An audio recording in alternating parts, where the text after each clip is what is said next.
हम पिछले कुछ घंटों से गांधी जी को जान रहे हैं। हमने सूट बूट पहने मोहनदास करमचंद गांधी और खादी का शॉल ओढ़े महात्मा गांधी जी को समझा। आप में से बहुत से साथियों को लग सकता है कि हम उस इंसान के बारे में इतनी बात कर ही क्यों रहे हैं जो अब हमारे बीच हैं ही नहीं। क्या गांधी जी वर्तमान में भी प्रासंगिक हैं? चलिए मिलकर इस सवाल का जवाब ढूंढते हैं। हमने अक्सर एक कहावत सुनी होगी, मजबूरी का नाम महात्मा गांधी। क्या गांधी जी वाकई मजबूरी का नाम थे?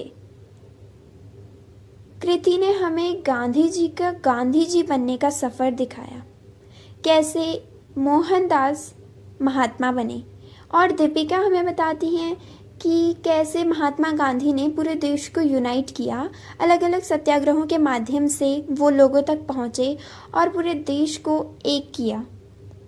तो आप सोचते हैं कि क्या मजबूरी का नाम महात्मा गांधी हो सकता है? चलिए एक घटना के बारे में बात करते हैं। सन 1922 में गोरखपुर के चौरा चौरी में एक घटना होती है। असहयोग आंदोलन चल रहा था और भारतीय शांत प्रदर्शन कर रहे थे। पुलिस के साथ क्लैश के कारण लोग भड़क गए और उन्होंने पुलिस स्टेशन में आग लगा दी। इस दौरान कई पुलिसकर्मियों की मौत हो गई। इस घटना से गांधी जी को बहुत दुख हुआ और उन्होंने असहयोग आंदोलन यानी नॉन कॉपरेशन मूवमेंट वापस लेने का फैसला किया। उन्हें लगा कि वो तो अपने देशवासियों को तैयार ही नहीं कर पाए हैं। उनके अनुसार बंदूक के दम पर मिली आज़ादी का कोई मतलब नहीं है। बापू ने हमेशा से ही हथियार और हिंसा के साथ दूरी बना के रखी। दुनिया में इतने न्यूक्लियर वेपन्स हैं कि हम पूरी धरती को 100 बार खत्म कर सकते हैं। गांधी जी इसके बिल्कुल खिलाफ थे। हम कैसे कह सकते हैं कि गांधी जी वर्तमान में प्रासंगिक नहीं हैं? आज से 70, 80, 90 साल पहले गांधी वो बात कह गए जो वर्तमान में भी उतनी ही प्रासंगिक है। गांधी एनवायरनमेंट को लेकर भी बहुत सेंसिटिव थे। हम क्लास 9th और 10th में रिसोर्सेस यानी संसाधनों के बारे में पढ़ते हैं। गांधी संसाधनों पर कहते हैं कि mother earth have enough resources to fulfil everyone's need but not enough to satisfy one's greed. मतलब हमारी धरती के पास सभी की ज़रूरतों को पूरा करने के लिए पर्याप्त संसाधन हैं, लेकिन किसी एक के भी लालच को पूरा करने के लिए संसाधन पर्याप्त नहीं है। इसका मतलब ये है कि गांधी जी कहना चाहते हैं हमें संसाधनों का उपयोग अपनी ज़रूरत के हिसाब से करना चाहिए, ना कि लालच के हिसाब से। ठीक ऐसी ही समझ उनकी इकोनॉमी के मॉडल पर भी थी।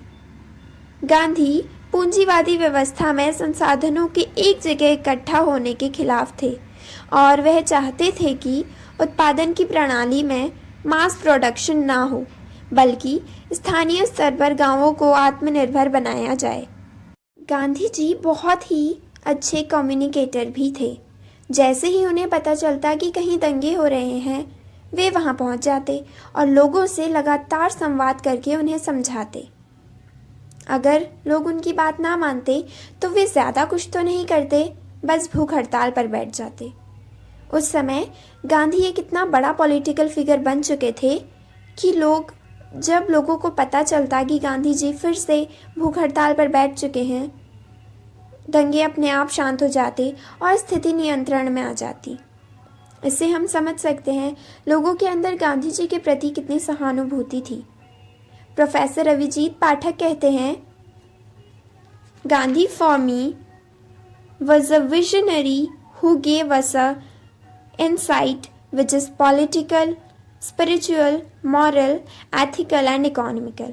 यानी अभिजीत पाठक के लिए गांधी एक बहुत ही विजनरी, दूरदर्शी व्यक्ति थे जिन्होंने हमें एक नज़रिया दिया, राजनैतिक नज़रिया, पॉलिटिकल, स्पिरिचुअल यानी आध्यात्मिक, मॉरल और एथिकल यानी नैतिक, और इकोनॉमिकल यानी आर्थिक।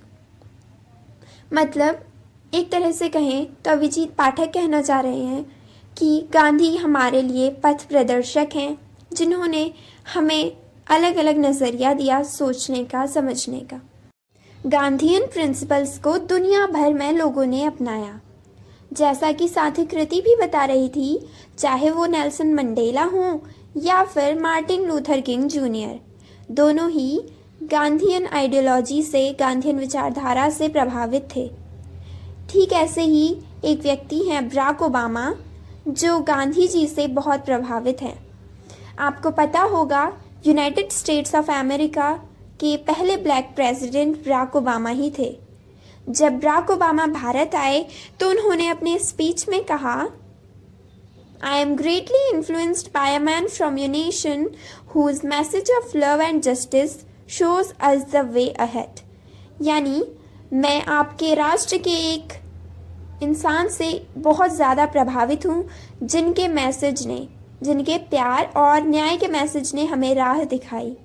Just as he summoned Indians to seek their destiny, he influenced champions of equality in my own country, including Martin Luther King Jr।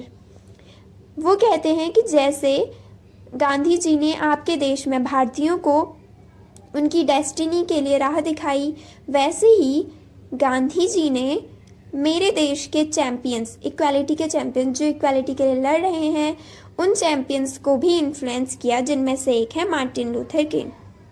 ये बात बराक ओबामा भारत की पार्लियामेंट, भारत की संसद में अपने स्पीच में कहते हैं।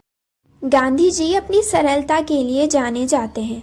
सन 1931 में जब Gandhi ji second round table conference के लिए गए तो अपनी वही पोशाक, धोती और खादी की शॉल ओढ़कर वहां पहुंचे। जैसे ही वे राजा के महल में जा रहे थे, उनसे एक गार्ड ने पूछा, क्या आपको नहीं लगता आपने कुछ कम कपड़े पहने हैं? तो गांधी जी जवाब में मुस्कुराते हुए कहते हैं, राजा जी ने ही इतने कपड़े पहने हैं कि हम दोनों का काम चल सकता है। इससे हम गांधी जी की सरलता का अनुमान लगा सकते हैं। सोपान जोशी, जिन्होंने साहित्य को कुछ इस तरह लिखा ताकि बच्चे भी गांधी जी को आसानी से समझ सकें, वे कहते हैं कि गांधी जी बेहद ही सरल इंसान थे। वो खुद को बाकी भारत के लोगों से अलग नहीं मानते थे।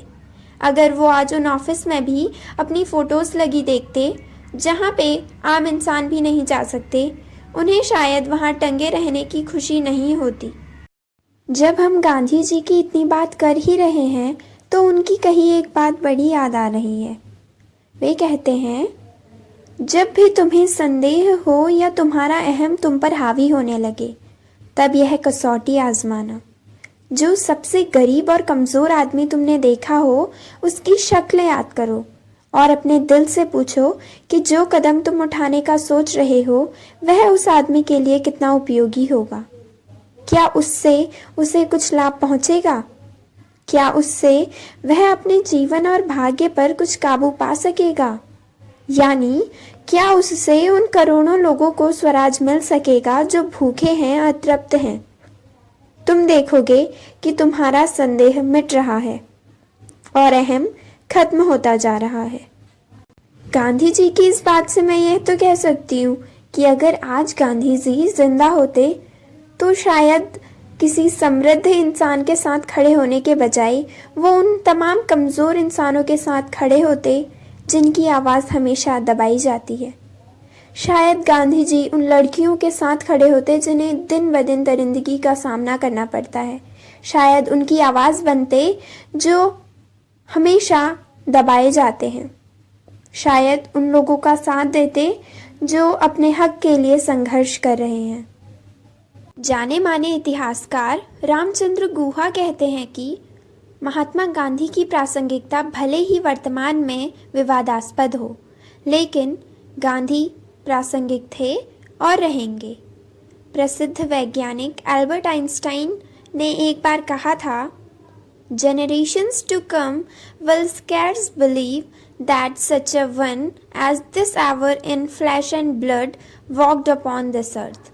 मतलब आने वाली जनरेशन्स, आने वाली पीढ़ियाँ मुश्किल से ही भरोसा कर पाएंगी कि ऐसा हाड़ मांस वाला व्यक्ति भी कभी इस धरती में जन्मा होगा।